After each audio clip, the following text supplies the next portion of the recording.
From LA to Piscataway, you've come to the right place to talk all things Big Ten. Welcome to Big Ten Ted Live.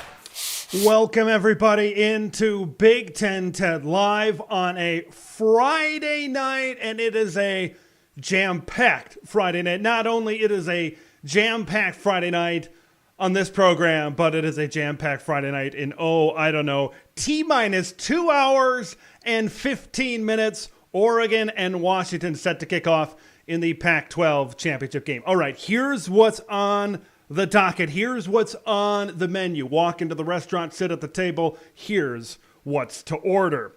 Tonight, I am going to be having my weekly segment with 1600 ESPN, Spencer Wagen, host of Spencer on Sports in the Cedar Rapids, Iowa area.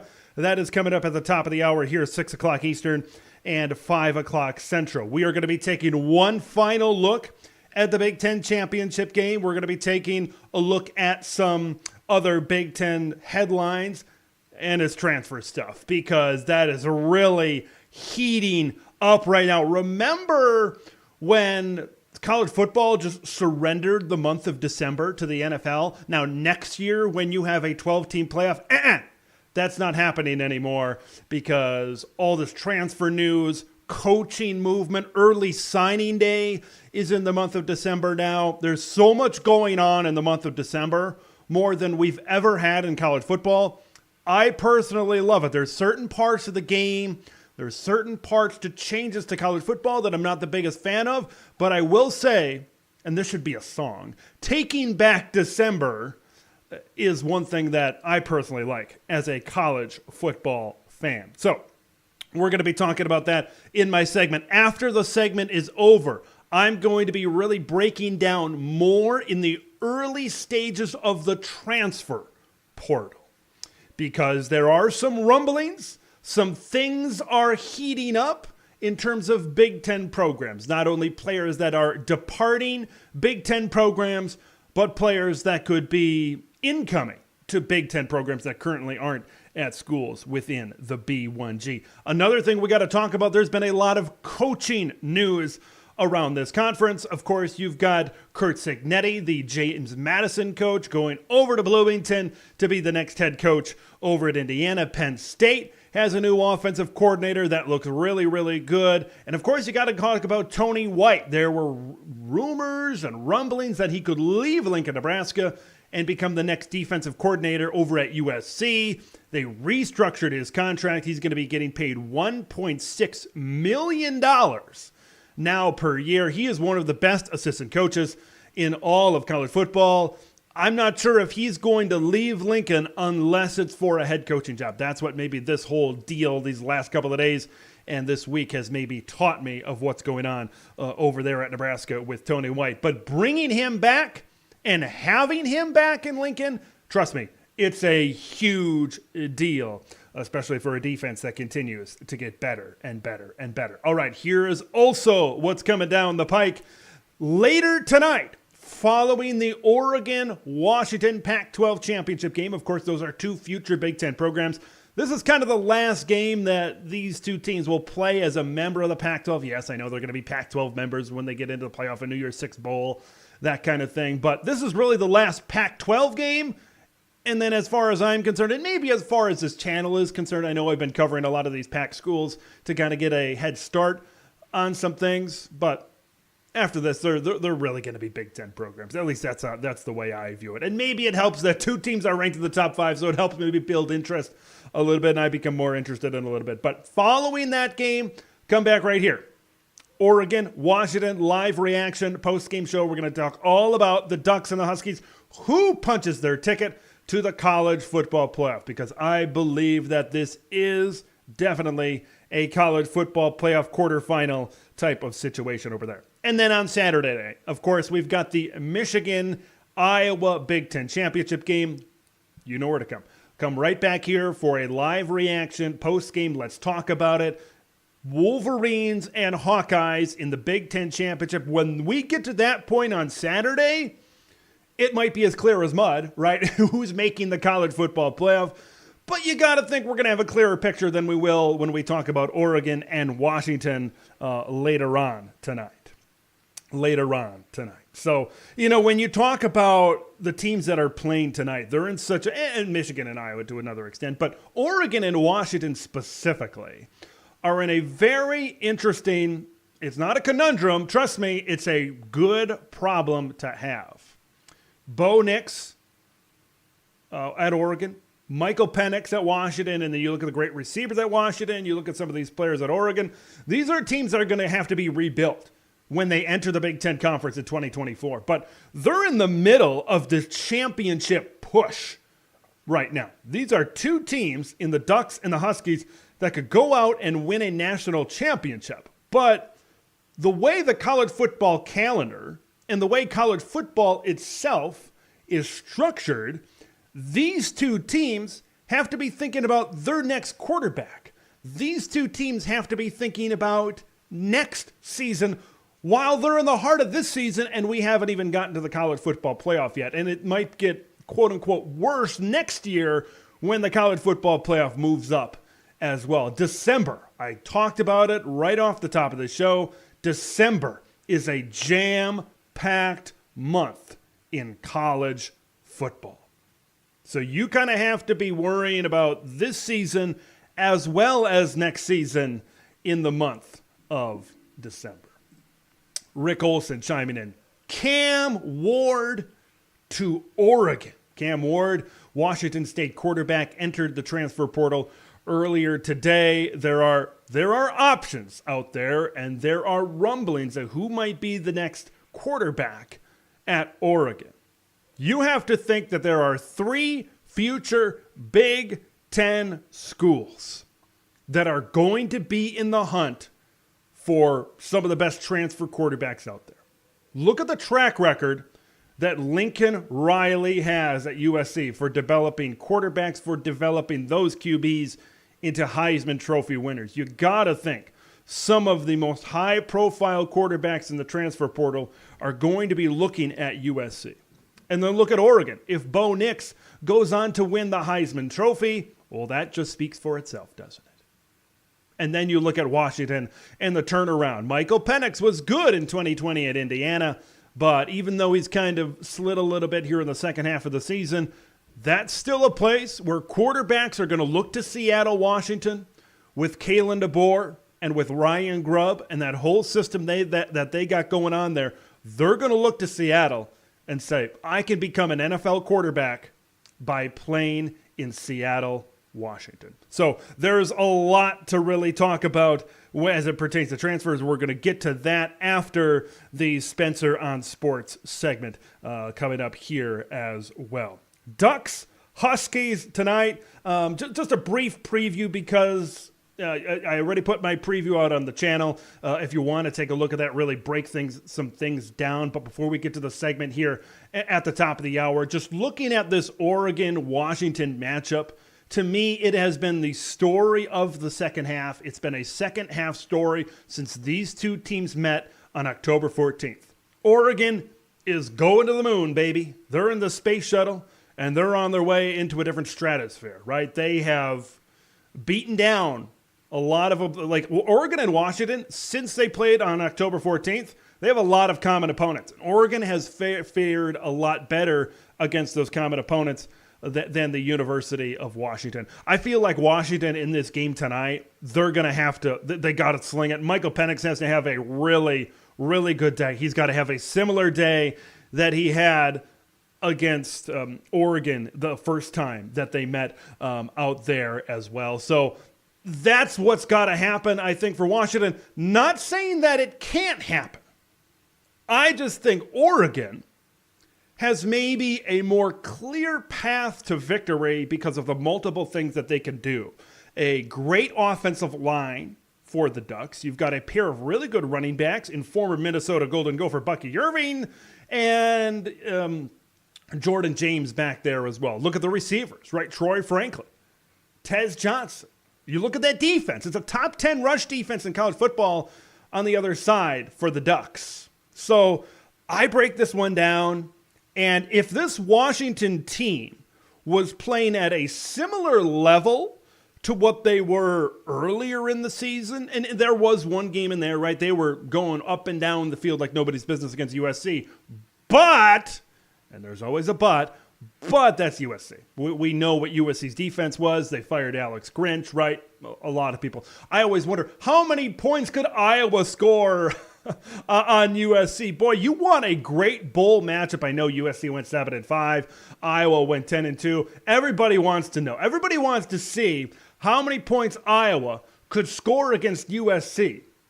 How many points could USC's great offense, I know they're not going to have Caleb Williams for this bowl game, but how many points are they going to be able to score on that great Iowa defense? That would just be a very intriguing bowl matchup, the ultimate contrast of styles over there as well. Big Ten Ted Champions Club member Big Ten Johnny, John Chenard, checking in here tonight. He's the happiest guy in the world because he was right about Ethan Kaliakmanis. We're going to talk about Ethan Kaliakmanis here shortly, later on in the show after this segment. Of course, the Minnesota quarterback entering the transfer portal. But maybe this is just another step in the road for Ethan. Didn't really work out at Minnesota. Maybe he goes to another place and he realizes his full potential. 4-star coming out of high school, played high school football within the state of Illinois. You put him in the right system. You get some really good coaching, some really good development. He could maybe turn things around as a quarterback as well. Ducks fan 1 checking in as well. Hate to say this, Cam Ward is not officially an Oregon Duck. Folks, we're early in this. The only one commitment that I've seen so far, Max Johnson, the former LSU and Texas A&M quarterback, committed to North Carolina. You would think that after championship weekend, which is when this transfer portal period officially opens, that we are going to see more we're going to see more additions into the transfer portal, and two, we're going to see more guys commit.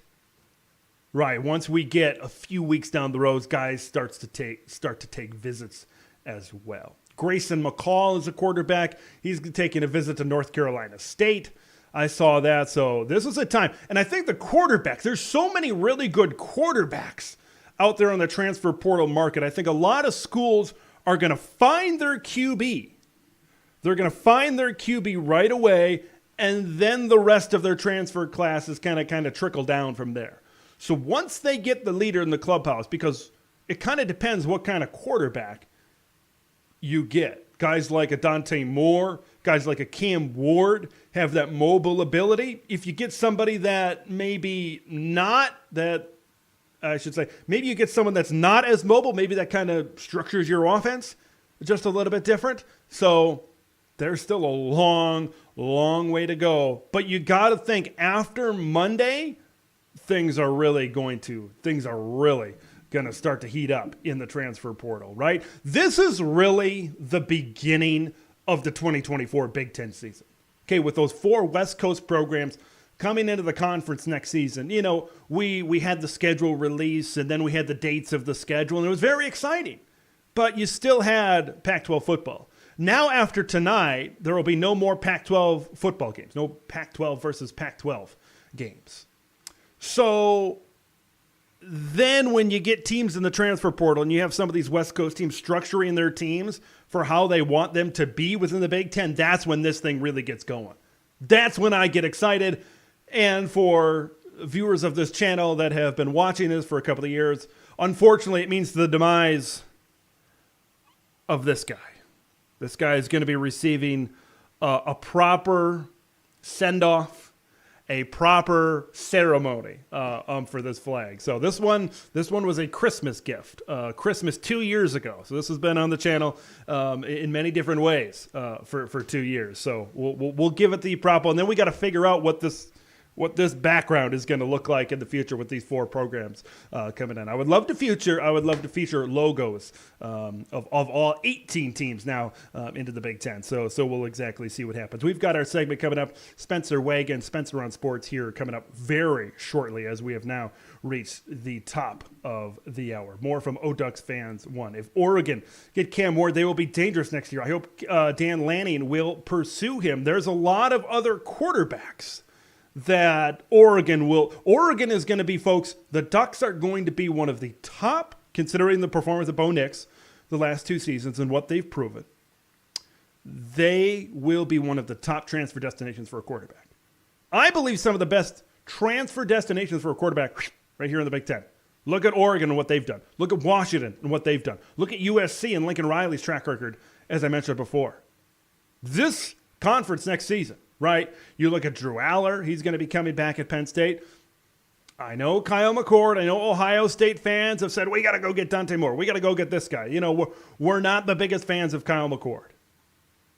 Maybe, I don't know. I don't think bailing on Kyle is necessarily the right decision. Kyle McCord was less than 35 yards away from possibly beating Michigan on the road. So we'll see. You won't have Marvin Harrison Jr.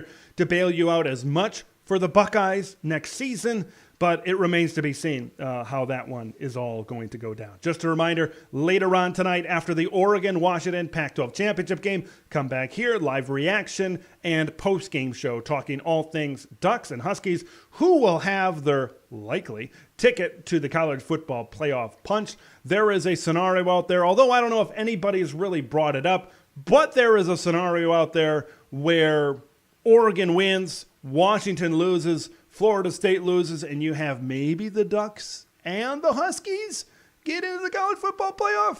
I don't think that's going to happen. I think you take Ohio State probably over Washington at that point in time. But either way, it's going to be fun. This is why we lift all them weights. This is why we do all the research in July. This is why we do all the research in August for this time of year, for championship weekend. Boy, this is about as exciting as it's been for conference championship weekend in recent memory, in recent history, right? You've had a lot of these years where a lot of times the Final Four is pretty set, but there is so much on the line. There is up to 8 teams that can get into the college football playoff. I believe there is a scenario where one of each of the top 8 teams in the country can get in to the CFP, right? You look at Oregon, you look at teams like a Texas and Ohio State and Alabama, as much as we maybe hate to admit it here in Big Ten country, an Alabama win over Georgia could get them into the college football playoff. Yes, I heard the comments from Nick Saban. Yes, I heard the comments from Greg Sankey, right? So we'll see. Here's the call. Let's get ready for a segment. Hello, it's Ted. Hi, it's Isaac from 1600 ESPN. How are you doing? Oh, not too bad. How about yourself? I'm doing all right. Spencer's just about ready for you if you're all set. I'm all set. All right, awesome.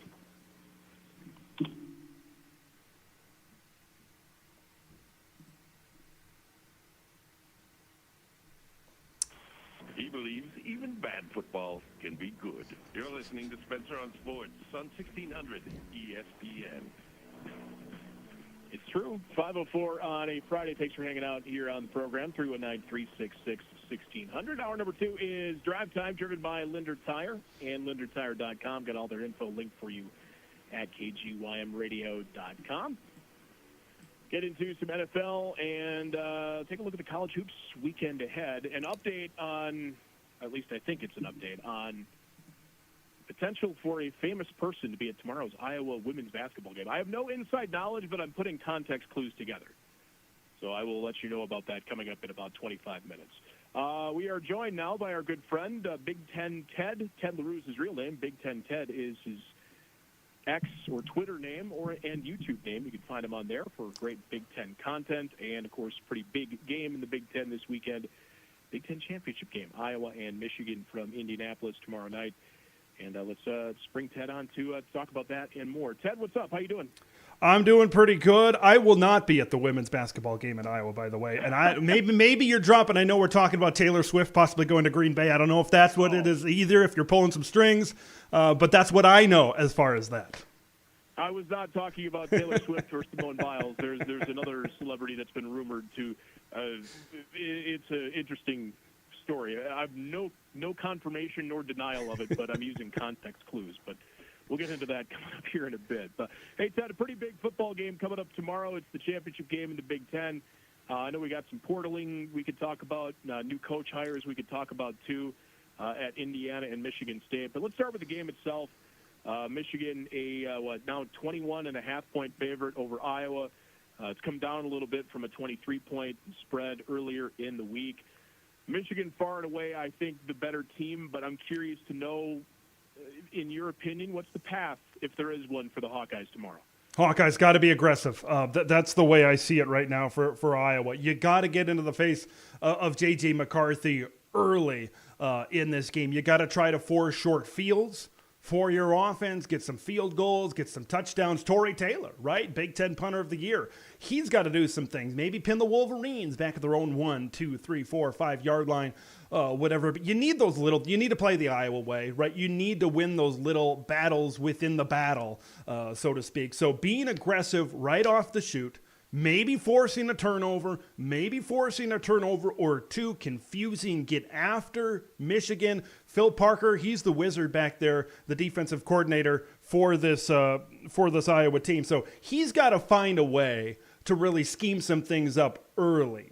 Take advantage of what you got. And this is a really good Michigan offensive line. I think it's going to be really hard to generate a really good pass rush against this team. I mean, look what happened even without Zach Zinter in that Ohio State game. J.J. McCarthy was pretty clean for a lot of the game against a really, really good Ohio State pass rush. So it's going to be a big-time challenge. Like for Michigan, you got to try to get Iowa to go to the length of the field. For the Hawkeyes, you got to try to find short fields, easy situations for your offense to possibly get points on the board, because I think we know this Iowa team certainly is not built to play from behind. They are best when they are in a position of power. They are best when they have control of a football game, when they can dictate certain things. Same thing with the Michigan Wolverines. It's just the talent level, especially on the offensive side of the ball, is extremely different. But there are ways I think Iowa can push back early. Remember in 2021, this was a 14-3 game at the break, and of course Michigan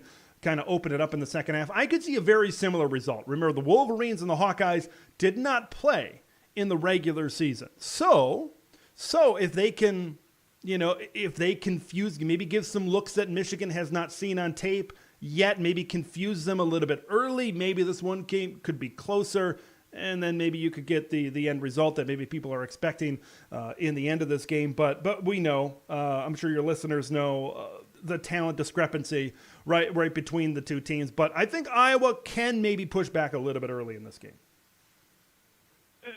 That's a conversation we've been having here on the station all week, Ted, is what type of game are we going to see from this? We've seen kind of the gamut run in the last couple meetings with this Iowa, or between Iowa and Michigan, I should say. Even going back to the last time Iowa beat Michigan, which was a 14-13 upset. That was 7 years ago, granted, and it was at Kinnick Stadium, and we all know Kinnick Stadium at night is where top teams have a really tough time playing football. But we've seen 14-13, we've seen 42-3. Even last year, Michigan largely controlled that game. Iowa scored the bulk of their points when they were already down 20-0 in that one. What type of game do you see in this one? Are we closer to 42-3 like we saw 2 years ago? Are we possibly in a 14-13 type of game, or are we somewhere in between, in your opinion? You mentioned the 13 there just now. It's hard for me to imagine. I picked Iowa to score 10 in this game. It's just tough for me to imagine Iowa putting a ton of points on the scoreboard in this one. So if we do get a closer game in the first half, it's going to have to be Iowa getting Michigan into third and long type of situations and kind of pushing them back just a little bit. But Michigan is just too balanced, maybe, for that to happen for the entire 60 minutes. What kind of game are we going to see? I think we're going to see a game that's uglier early, right? Not saying that's a bad thing for Michigan, because I've been saying all year long, Michigan can beat you any way they choose to beat you. But I could see this one being a little bit uglier early.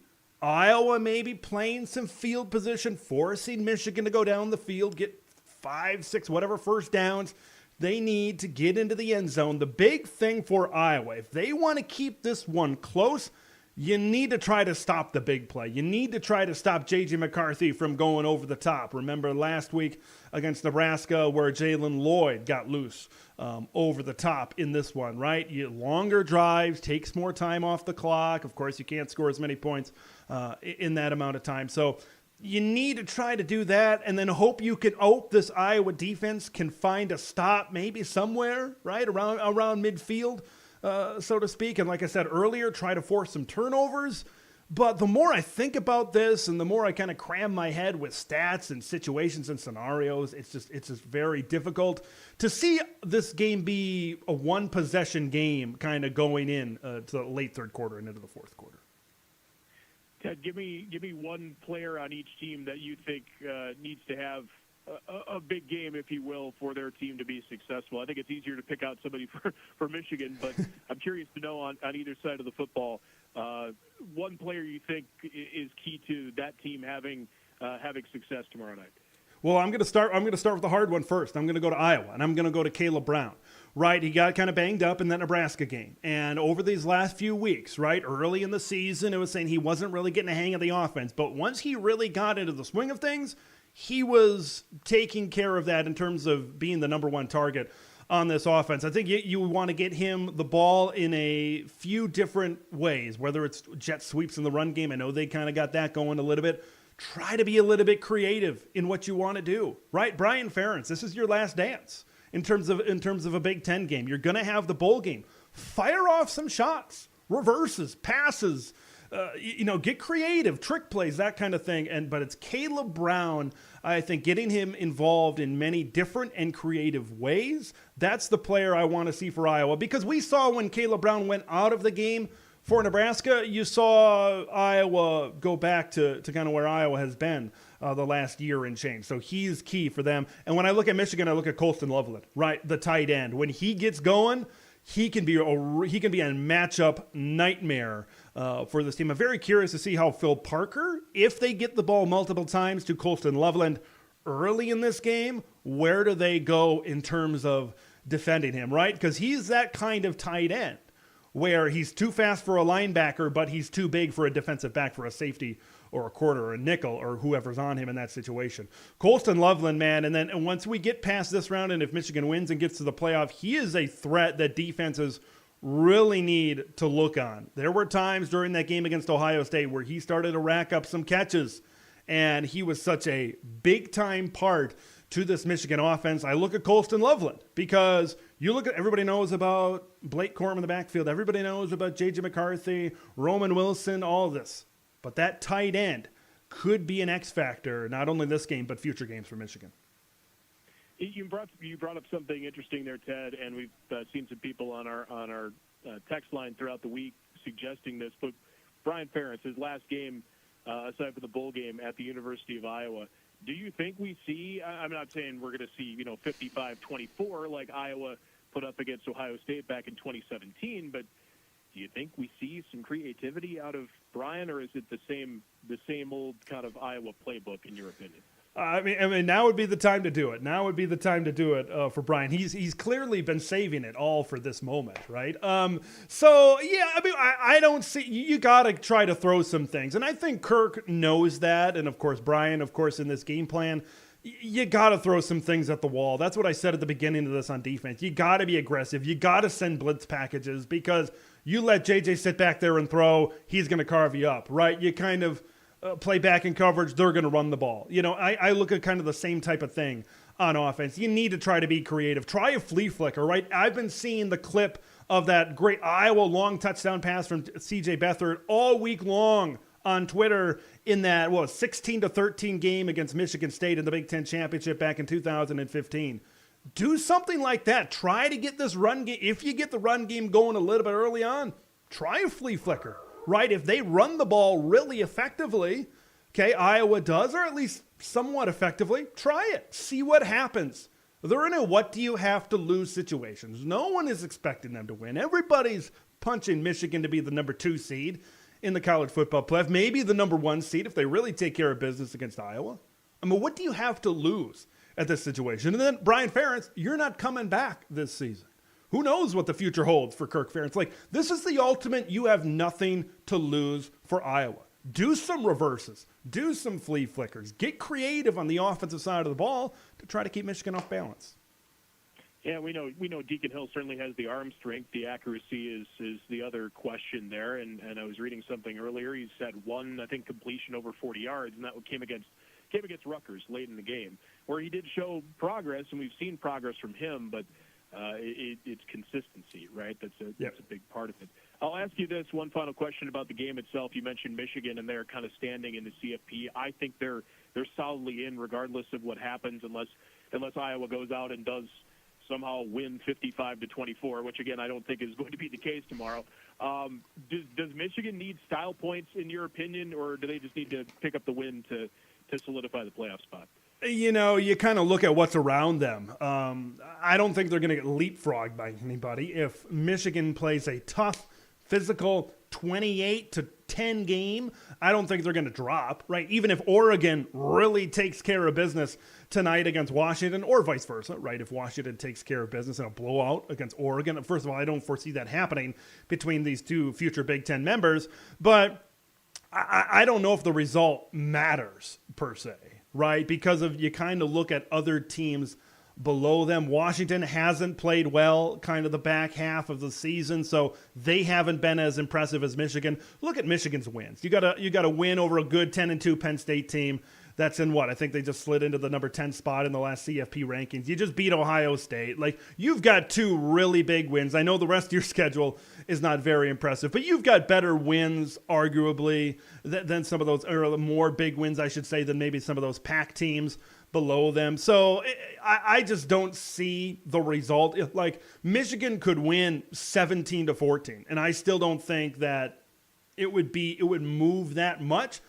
I don't think we're going to get to that point where it's that type of game. I think we've said that a couple of times here already, but it's just, I think they're going to take care of business. They're going to win the way that they want to win and get out of town healthy going forward. What's your score pick, Ted? I had 38-10. 38-10 Michigan. I could see Michigan, like I said, I could see something like a 13-3 at half. Maybe Michigan then really pulls away in the second half, and maybe Iowa gets a touchdown when this, like if it was 38-3, for example, late Iowa maybe gets a touchdown late, or maybe there's a defensive touchdown possibly in there. Who knows, Spencer? Maybe there's even an offensive touchdown.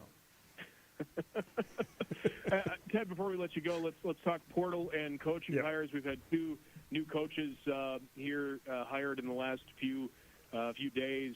Kurt Signetti from James Madison, now the head coach at Indiana, and then Jonathan Smith, not John L. Smith, Jonathan Smith, the new head coach at Michigan State. What did you think about those two moves by the Spartans and Hoosiers, respectively? Boy, it took me about 4 or 5 days to realize, oh, that's right. This is the second John Smith that we've seen at Michigan State in recent memory. The memory of John L. Smith maybe escaped me, and maybe it escaped Spartan fans as well. But these are two great hires. I really love Jonathan Smith coming over from Oregon State. He has built Oregon State into a Big Ten style football team. They're really good at the point of attack. They're really good up front. This is a team that's physical. We hear this word thrown around a lot right now that you have this 18-team Big Ten and you have these teams at the top. The other teams are becoming developmental programs. Jonathan Smith at Oregon State did a great job developing players over time. Of course, it's harder to be a developmental program in this age of name, image, and likeness deals and transfer portal. Okay, but I think he can get it done. There's some smoke right now, maybe some transfers that he could possibly bring in to Sparty. That's something to watch out for. Will it flip year one? I don't know, but that's certainly a program that's going to get better. Boy, I love the moxie that Kirk Signetti really has. He goes on Big Ten Network today and says, we're going to be in this building, Lucas Oil Stadium, next season. I love that confidence, and just watching him speak, he really has something that, at least for me, draws me in to what he says and what he's building. This is not your typical Indiana hire, right, where maybe a top-of-the-list type of guy, right? You might get a hot coordinator somewhere. Remember when they hired Kevin Wilson? So this is a really good hire for Indiana.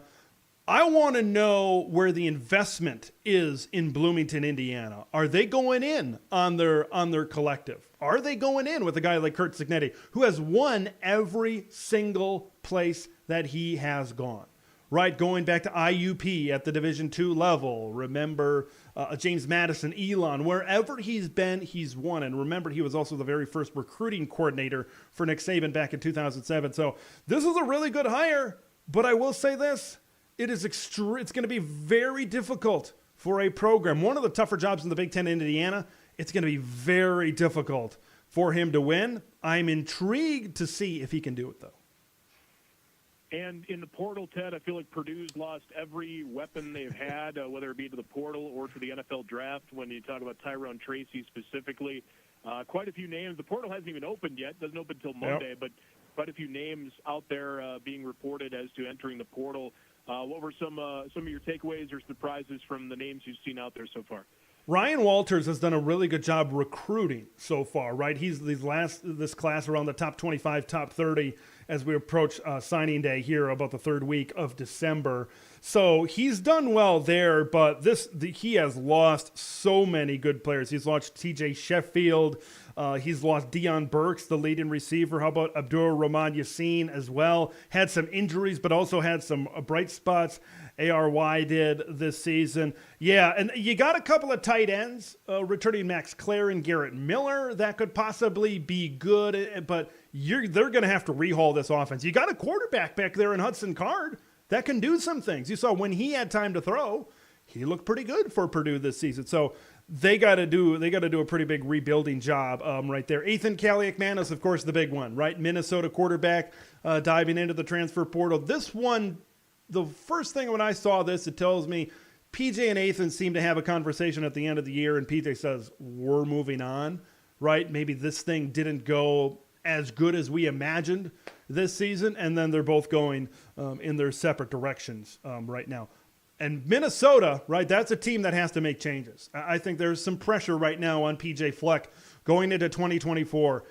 What changes are you going to make, right, after a 5-7 season, after consecutive seasons of 9 wins and bowl wins? It's not going to, well, they're going to play in a bowl game, believe it or not, this year because of APR. And then, of course, the last one I want to touch on is this is a little bit in the future, right, with the future member, Dante Moore at UCLA going into the transfer portal, right? That's a big one, right? One of the top quarterback recruits in the country last year, a true freshman.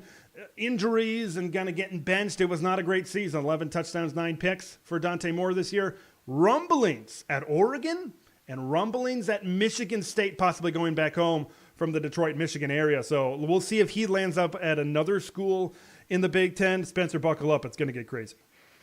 What you got in the Pac-12, I guess, Big Ten title game tonight between Washington and Oregon? The true Big Ten West Championship here. But I got Oregon. Oregon has been so good the last half of the season. The Washington and Oregon have played a lot of common opponents so far this season. Oregon has fared a lot better. Right now, if I'm a Heisman voter, I'm voting for Bo Nix, right? What he's done, 20 touchdowns, 1 interception since that game on October 14th against Washington. And then you look at, they're just a more complete team. Right, you look at Dan Lanning was very aggressive on 4th down in that game earlier this season. We'll see if he gets into those situations. Oregon appears to be more complete. They got one of the best offensive lines in the country. Former Minnesota running back Bucky Irving has been really good, a 1,000-yard rusher. Great receivers, a top 10 rush defense. Washington really has one thing that they need to really focus in on to win. They need to get going on offense, and they need to get going right away. It hasn't been great these last 6 games. The USC game, everybody scores on USC. But they need to really get it going early, play from ahead, and then maybe you get some of those risky calls that you saw on 4th down that Dan Lanning might make. It's going to be a great game, and possibly another game of the year type of candidate. Awesome, Ted. Appreciate it. Enjoy the game tomorrow. Enjoy all the games this weekend. We'll talk to you down the road. All right. Thank you, Spencer. Big Ten Ted LaRue is his real name. You can find him on. All right. That is our segment with Spencer for the week. So now we can get in to the rest of the program here. For some reason, I couldn't get his audio as far up. So that's something I got to look into with some of these calls here in the future.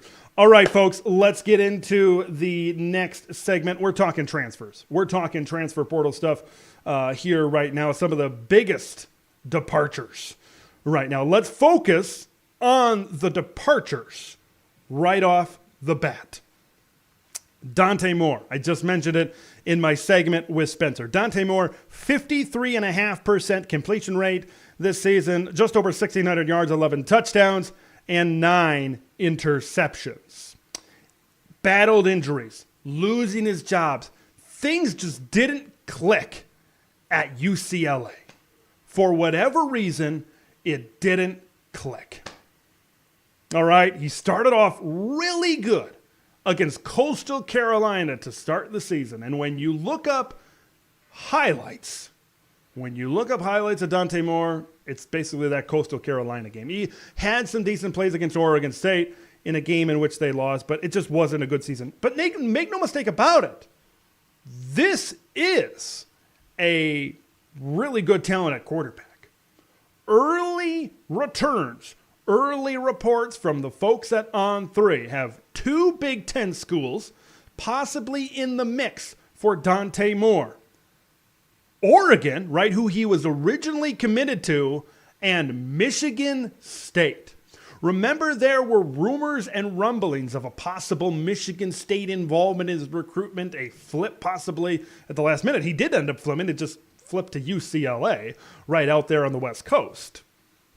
Michigan State. That's interesting. I'm going to talk about why that's interesting a little bit later with some other targets that the Spartans appear to have right now. If he could land at Michigan State, I know Dante wasn't great on the field in year one, but we know the type of talent that he can be. If Jonathan Smith can pull that off, that would be something. And of course, Oregon is going to be looking for a quarterback. Oregon is going to be one of the hot transfer portal destinations this season, this offseason, this portal cycle. There are so many names being floated out there of guys that could end up in Eugene, Oregon, and rightfully so. Look what's happened with Bo Nix. Bo Nix was, let's call it, an average quarterback in the SEC.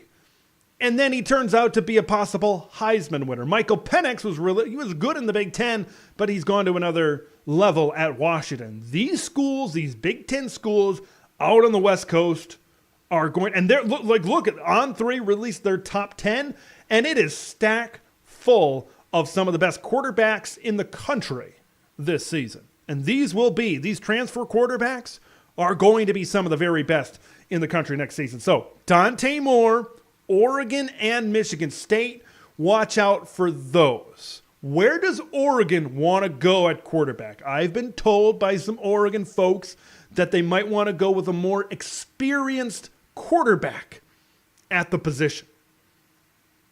Okay?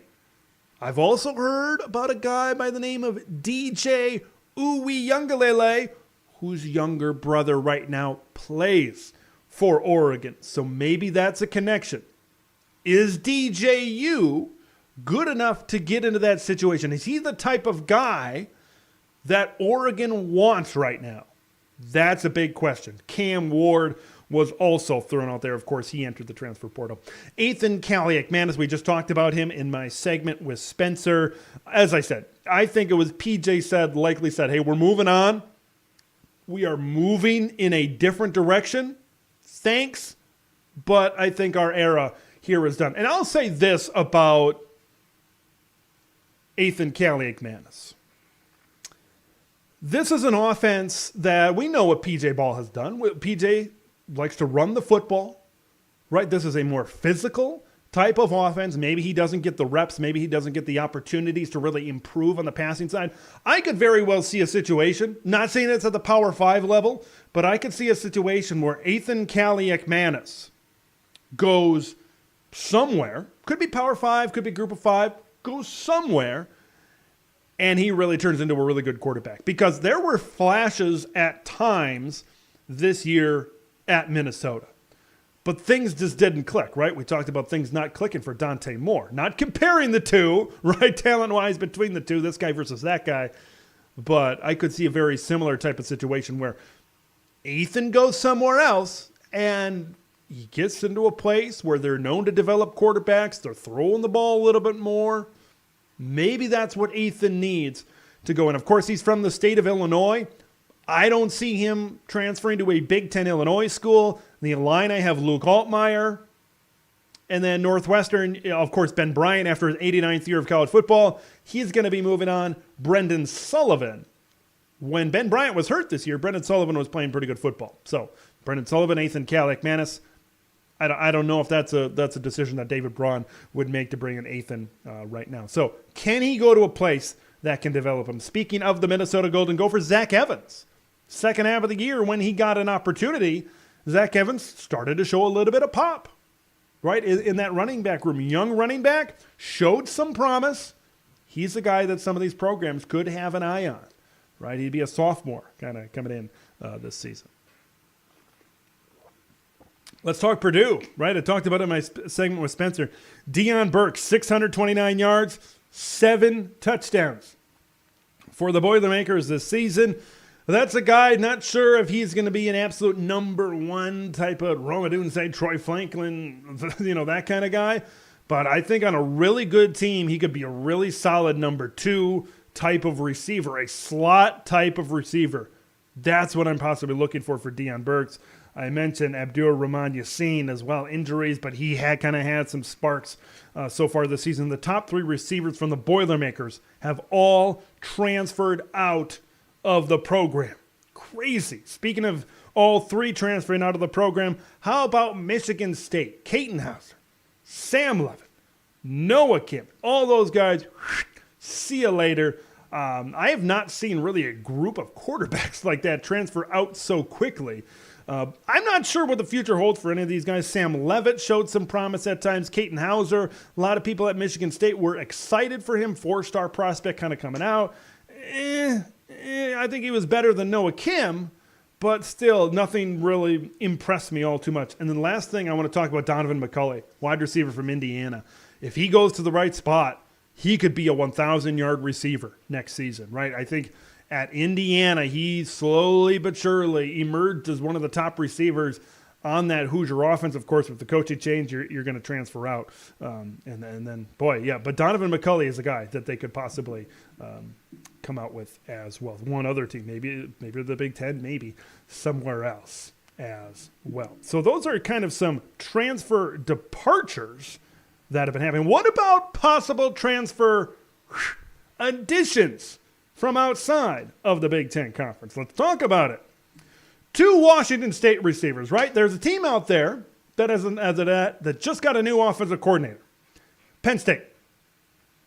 They need receivers, right? They're probably going to lose Keandre Lambert-Smith and Dante Cephas, and the receiver room wasn't outstanding to begin with.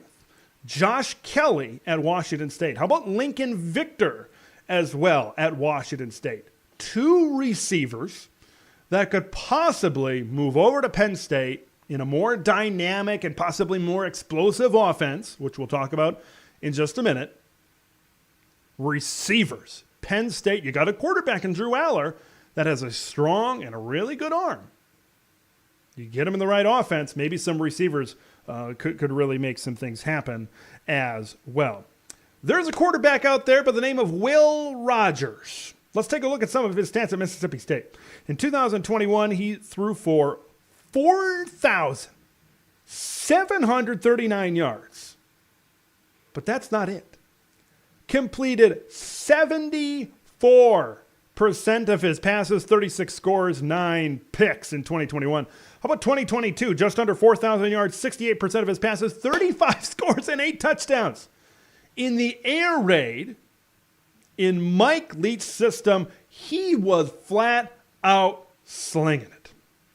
When I look at Will Rogers, there's a program that sits in the shadow of the Hollywood sign, and it's not UCLA, that I believe Will Rogers could benefit from.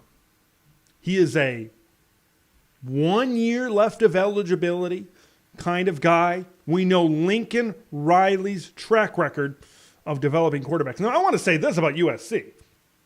Any one of these guys,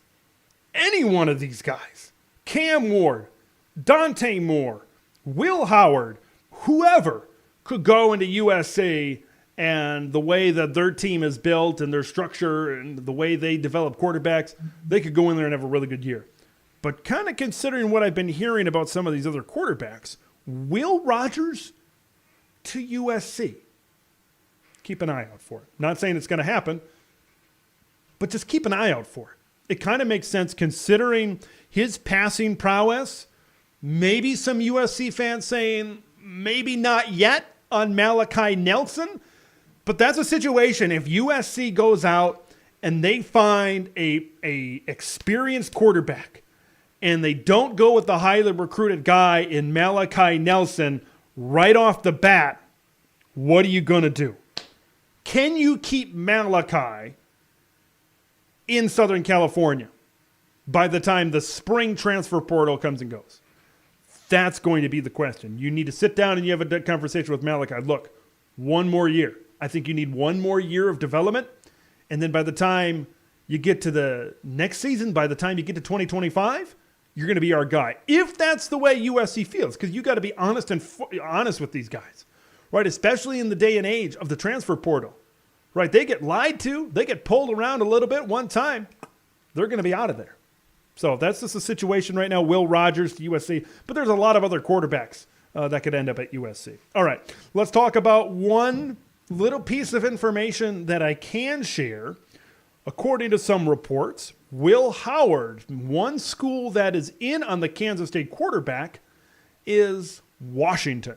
Washington is one of a handful of schools right now for Will Howard. He'd be trading purple for purple over there. So have heard a little bit on that former K-State. There was something about Nebraska earlier in the week, but other reports have kind of shot that down, that Will Howard would not go to Nebraska and pull off the ultimate exchange, right, between Nebraska and Kansas State. Remember when Adrian Martinez went to K-State and then, flipping back the other way. I don't think that's going to happen. I don't think that's going to happen at here, but we'll see.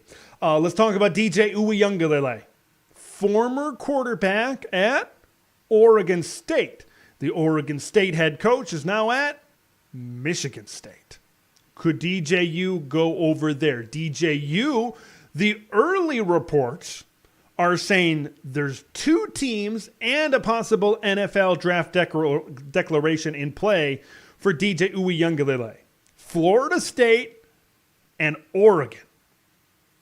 Florida State and Oregon for DJU. It's going to, I have a feeling the more I kind of really break this thing down with Dante Moore over here and DJ Uiagalelei over here, the more I kind of read into it and read the tea leaves, so to speak, I think Oregon is going to be the first shoe to drop. Where Oregon goes, whether it's Dante Moore, whether it's DJ Uiagalelei, where Oregon goes, it seems, not saying this will happen, but where the Ducks go, the transfer portal market may go in a different direction after that. So that's going to be interesting to see how that plays out. There's a guy out there that's in the portal right now, got a lot of offers, wide receiver out of North Texas by the name of Jamori McClain. Michigan State right now is hot on this guy. He's also got a Penn State offer right now. He over 1,000 yards, 11 touchdowns in 2023. He's going to be a guy that you might hear a little bit more of the next few days and maybe the next week or so as a wide receiver that a lot of these teams are going after. He has a lot of Power 5 offers right now. A guy that's looking to make that next step up, the upgrade from the G5 level to the Power 5 level. Dante Moore comes in. Jamori McClain comes in. All of a sudden, maybe Michigan State is a team we need to watch out for. Long way to go before we get to 2024, but it's certainly something to keep an eye on what Jonathan Smith is doing. Hey, a week or so has gone by. Jonathan Smith doing pretty good so far. So that's kind of where things are at with the transfer portal right now. And the transfer portal hasn't even opened yet. These are just declarations. Hey, this is what I'm going to do on Monday. So let's dive into some comments here before we kind of go on a little bit more. All right, let's go into some stuff here. Looking at some comments. Tekken, would love to hear what you think each team should go after in the portal after the season is over. Iowa needs quality offensive line players. All right, let's kind of run down some teams here. Penn State, you need to go out there and you need to get wide receiver. Penn State also needs to get some bodies back there in the defensive backfield. Kalen King, Daquan Hardy, Johnny Dixon, all will be leaving PSU after this season as well. Purdue, you need to go out there and you need to get some weapons for Hudson Card. You got some pretty good talent at tight end. Purdue also needs to get some players on that offensive line, right, to protect Hudson Card. There were too many games where Hudson Card was running for his life back there in the Boilermaker backfield, so you need to be able to do that. You look at these West Coast schools coming in, you need to replace these great players that are leaving. USC quarterback, Oregon quarterback, Washington wide receiver and quarterback. It's just offense, I think, for these West Coast teams, if they want to stay at that level that they have been at here the last few seasons. So I think those are just some off the top of my head with those as well. It's so hard because we haven't even gotten to the portal yet. Minnesota needs to get a lot better on defense. Can they put together a good enough transfer class to make this defense back into looking like a Joe Rossi defense next season? That's a big-time question I have at Minnesota, because you look at Minnesota's schedule, it's not the easiest thing in the world. All right? PJ, if he doesn't make a bowl game next year, you might have serious conversations about his future, and a bowl game is far from guaranteed right now. Illinois, you got to focus on defense, right? Now Johnny Newton, Defensive Player of the Year in the Big Ten, of course, leaving as well. But we'll get into more of maybe some of these other needs for these teams as this thing kind of goes along. This is moving. It is moving at a really fast pace right now. Our guy Trojan Blade over there. Josh Kelly is incredible. Some of the best hands in the country. We'll see if he stays within the Big Ten Conference. These things move quickly. So you got to think once we get to like Tuesday or Wednesday, we could start seeing some commitments. We could start seeing some pushes in a certain direction for some of these players. I think we're really going to start to find out a lot about what is going to be the most intriguing season in college football history, 2024.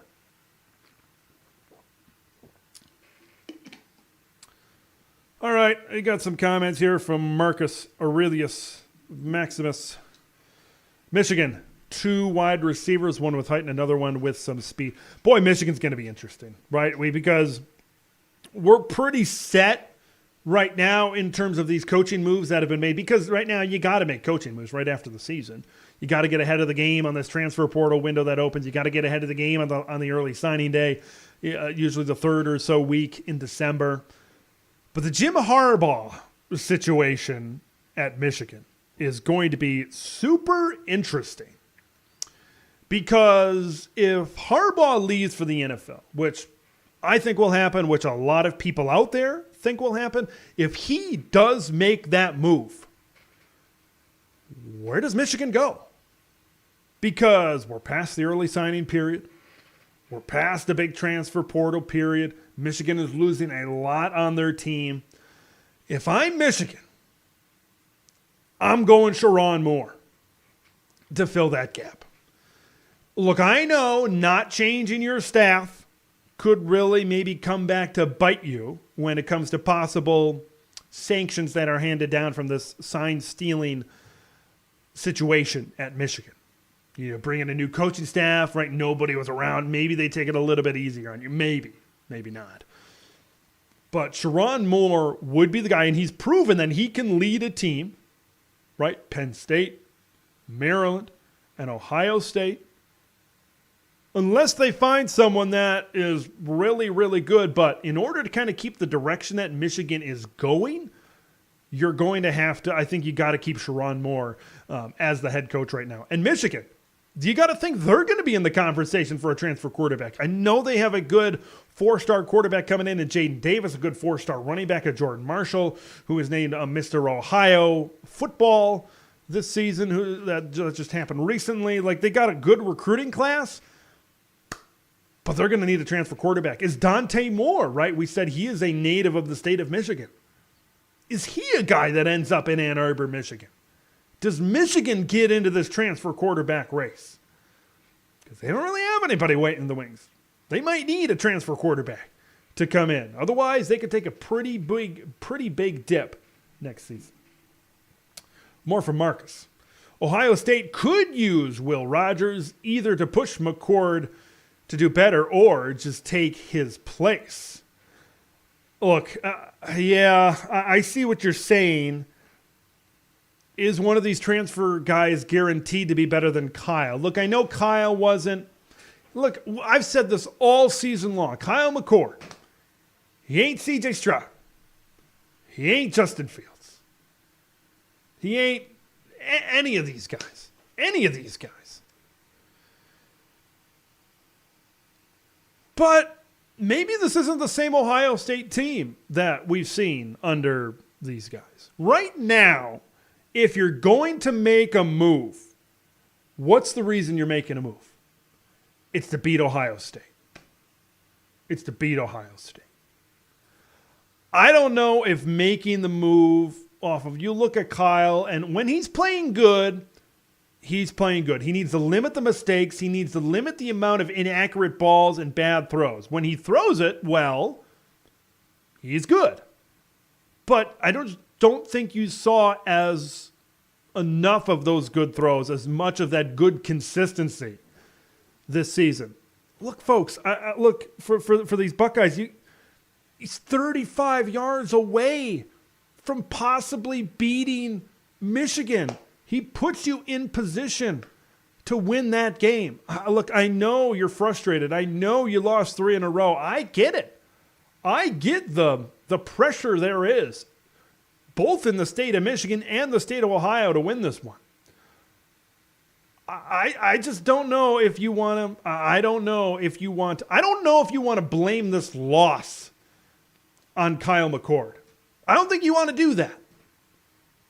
Opportunities late in that first half for Ryan Day to be aggressive and get more points on the board going into halftime. Didn't do it. Did not coach aggressive. Did not play call aggressively. There didn't seem to be that sense of urgency for Ohio State. I'll say about that. All right, let's hit to some more comments here. Marcus. Wisconsin will take full advantage of the portal. Fickle is a winner and will not want to wait to develop players for next year. Braden Locke, the returner for the Badgers. Some bright spots when he played this season. But remember, they brought in all transfer quarterbacks last year. Tanner Mordecai, Braden Locke, and Nick Evers. Nick Evers doesn't look like he's going to be that great, even though coming in from Oklahoma, there was a lot of anticipation for him. Do they go to the transfer portal? Pretty good recruiting class right off the top here in 2024. I think they're like 6th in the Big Ten, top 25 or so within the country. Do they? Remember, they just lost Braylon Allen to the draft. Now, they've got some good running backs coming in. Where is Wisconsin going to go? 7-5? And you consider that a down year? You went 6-6 in the regular season the year before. This is a big offseason for the Wisconsin Badgers. What kind of team are you going to formulate this season?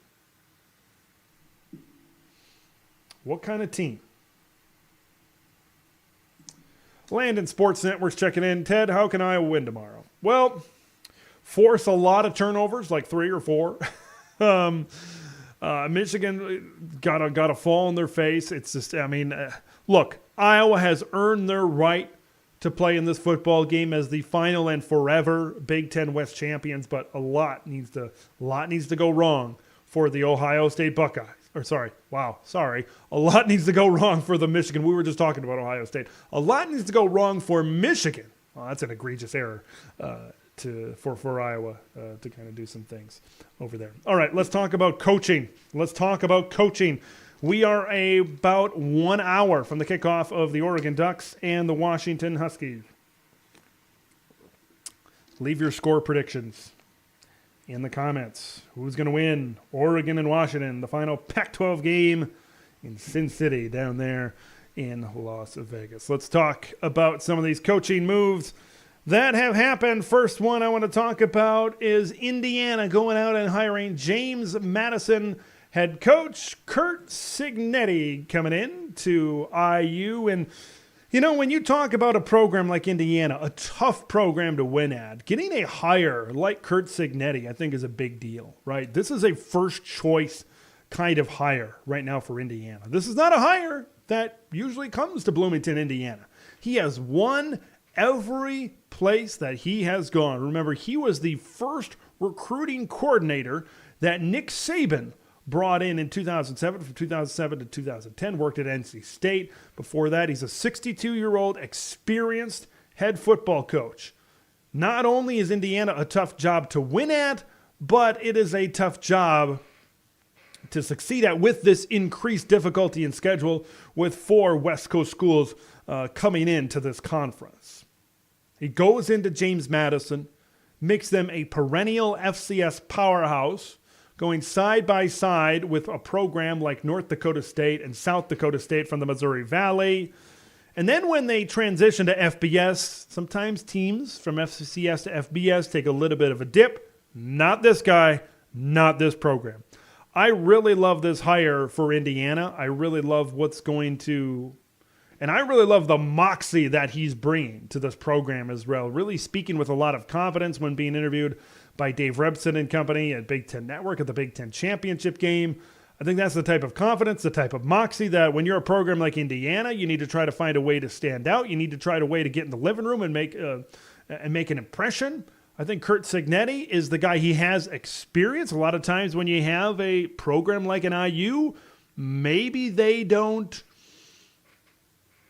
get a guy as experienced and that has as much of a winning reputation as a guy like Curt Cignetti. So you got to be happy with this hire right now if you are a Hoosier fan. But it's going to be very difficult to continue to win, or I should say not to continue, but to get to a bowl record, a 6-win record, and then continue to kind of go out throughout that. Let's move on to the next hire. Andy Kotelnicki, the offensive coordinator at Kansas, is becoming the offensive coordinator at Penn State.